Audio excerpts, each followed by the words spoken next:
This is curried garlic shrimp, which I believe that you would like the recipe for. So the first thing you need is 1 pound of raw, that's uncooked shrimp. Pay no attention to these things that are still cut out. This is not what you use. You go and get a pound of raw, uncooked shrimp. They can be shelled already or not shelled. It doesn't matter. Just have to, if you get them shelled, you got to take the shells off first. But raw shrimp. If you get the cooked shrimp and you try to cook them again, it gets all rubbery.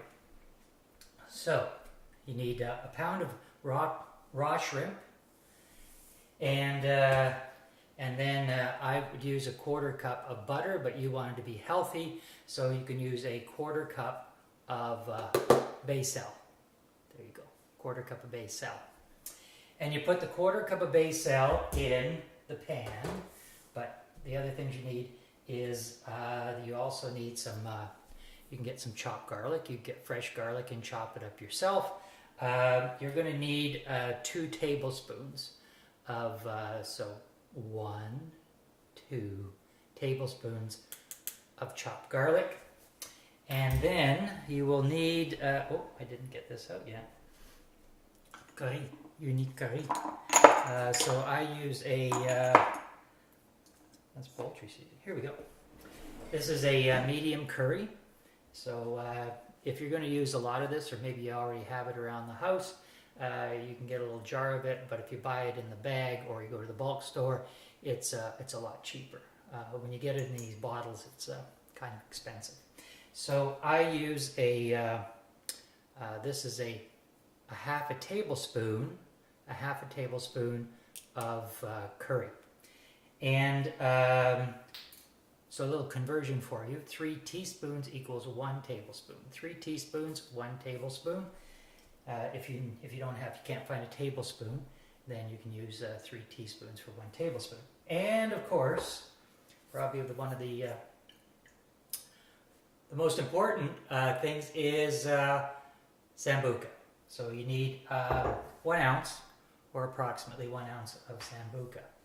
Okay, so then little frying pan, medium frying pan, and I don't have the shrimp, so unfortunately we're not going to be able to do the whole instruction, but just pretend with me. So you're going to peel the raw shrimp, not cooked shrimp, and if they're frozen, just put them in some water and let them thaw out. And then if they still have the shells on, take the shells and the tails off. You can get them with shells and tails, or sometimes they just come frozen with tails on only. So take the shell and the tails off. Then you're going to take your 1/4 cup of butter or basil and take that and throw it in the pan over a medium heat and get that nicely melted in there. While that's melting, you can take your garlic and 2 tablespoons of garlic, throw that in, and let that saute together a little bit. As soon as that basil starts to melt and the garlic is in there, nicely smelling away, then you're going to put the shrimp in. Now, when you put the shrimp in, you move them around. Now, you know shrimp are done when they turn a little orangey pink. So when you put the raw shrimp are going to be almost like a grayish, opaque color. And when you put them in and then you saute them and move them around, flip them over, make sure they're all cooked. And you know they're cooked when they turn a little orange, when they turn orange, a white, and an orangey color. And just keep flipping them. Once they do that, you know they're done. So once you get them to that stage, then you're going to take the garlic. You can use, it's a half a tablespoon or 2 teaspoons, depending upon how much, curry, and depending upon how much curry you want. And then you're going to do that. See, when I'm cooking, I just give it some shakes, but if you need measurements, so 2 teaspoons or a half a tablespoon of curry, and then you sprinkle that over. You give that a little saute, flip them around. I know you won't do that because you'll end up with shrimp all over the floor, but just move them around with a spoon and just nicely toss them in around there. Now, when you go to put the Sambuca in, when you put the Sambuca in, it will flame if you have a gas stove. If you don't have a gas stove, you still might get a little bit of a flame, but not as much. So you would, once the curry's all nicely mixed in there, then as a last piece, you're going to put the Sambuca over top of the shrimp. Now, I'm not going to waste this Sambuca, so rather than putting it in there, I'm going to put it in here. Oh! Sambuca is not just for breakfast anymore. Once you get that in there, you get that nice steaming and just a tiny, tiny little bit of bubble, so it's sauteing.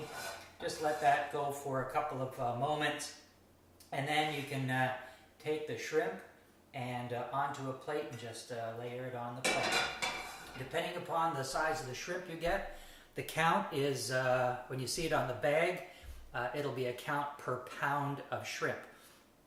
So if you see 40, I think they're 41, 44s, you know, that's 40 shrimp to a pound. When you get 19s, they're 19 shrimp to a pound.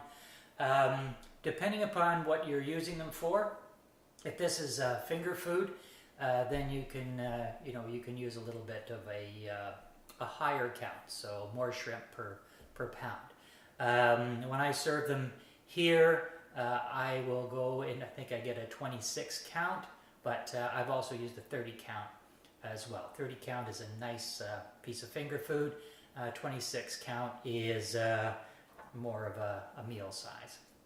Anyways, put it on a nice serving platter. Serve them warm with some toothpicks, and if you want, you can put some lemon slices around it, and they will be spectacular. So there you go, a blow-by-blow recipe for my world-famous curried garlic shrimp with a shot of Sambuca. Love you. See you later. Bye.